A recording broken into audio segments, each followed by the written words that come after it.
Bonsoir à tous et bienvenue sur News Jardin TV. Vous êtes à la bonne place si vous aimez les plantes, le jardin, le jardinage, la botanique, puisque vous êtes sur la chaîne 100% végétale et nature. Pour découvrir un nouveau numéro de notre petite émission journalière, Le quotidien du jardin.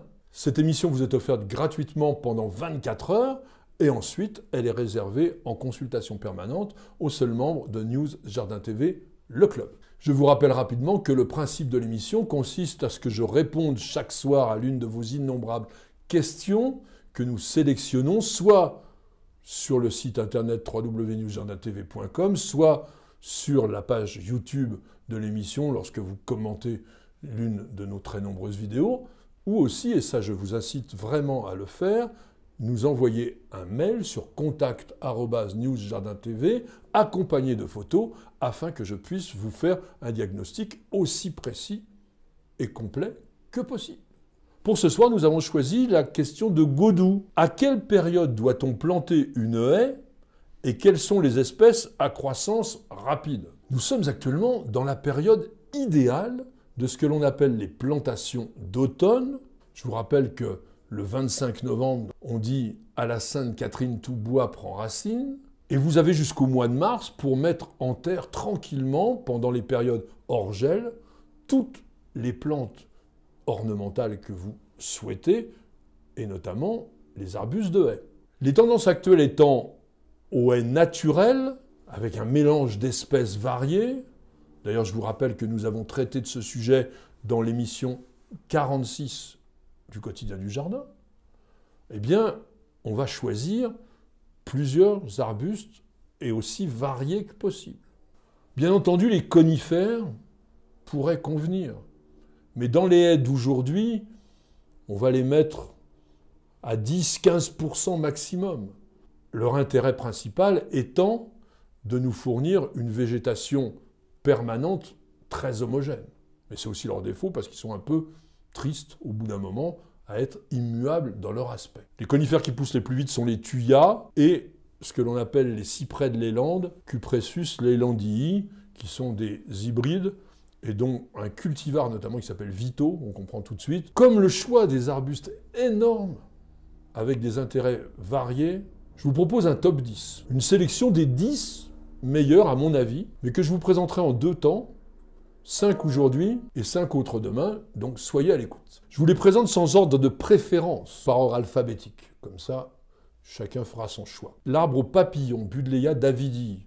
Alors je vois tout de suite certains se dresser en disant « Oh, c'est une plante invasive, etc. » Oui, mais les cultivars de Buddleia qui sont proposés aujourd'hui dans le commerce sont tous des hybrides stériles.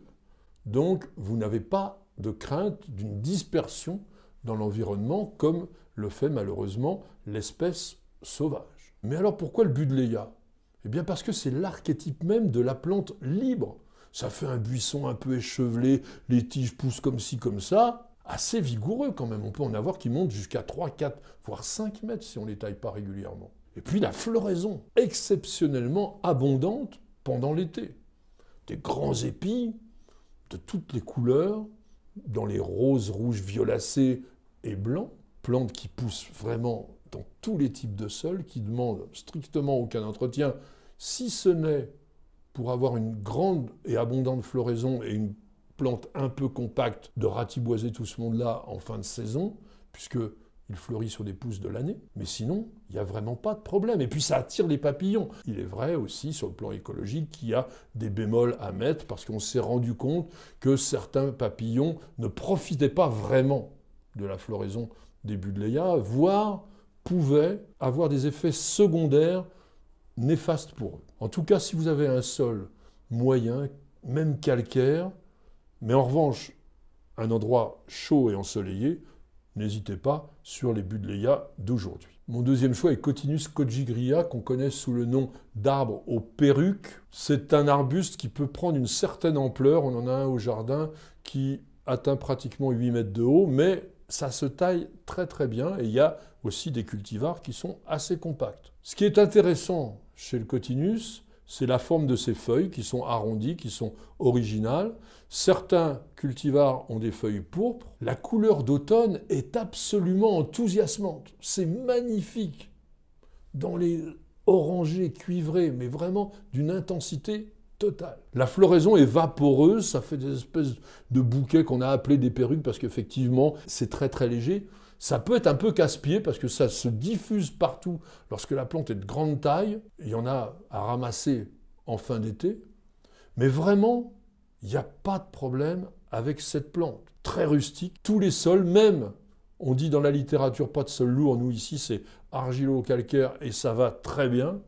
J'ai envie de vous conseiller le cultivar Grèce, qui est un hybride entre Cotinus cogigria et Cotinus obovatus, et qui, lui, est ample et surtout dont les couleurs automnales sont sublimes. Troisième plante que je vous suggère pour faire cette haie à croissance rapide. Je rappelle que la sélection, c'est surtout sur la vitesse de croissance, mais je vous ai pris que des plantes qui fleurissent aussi. L'olivier de Bohême, Eleagnus angustifolia. C'est un petit arbre qui s'est naturalisé dans les régions méditerranéennes, il vient du Moyen-Orient, qui est particulier pour ses feuilles argentées, elles sont caduques, mais aussi sa floraison très très mellifère en mai-juin. Les fleurs sont minuscules, c'est 1 cm maximum, mais elles sont parfumées, extrêmement abondantes, dans un ton jaune un peu léger, et qui fait, avec les feuillages argentés, un très joli contraste. Il y a aussi des baies qui arrivent en août et qui sont mûres en septembre-octobre, comestibles.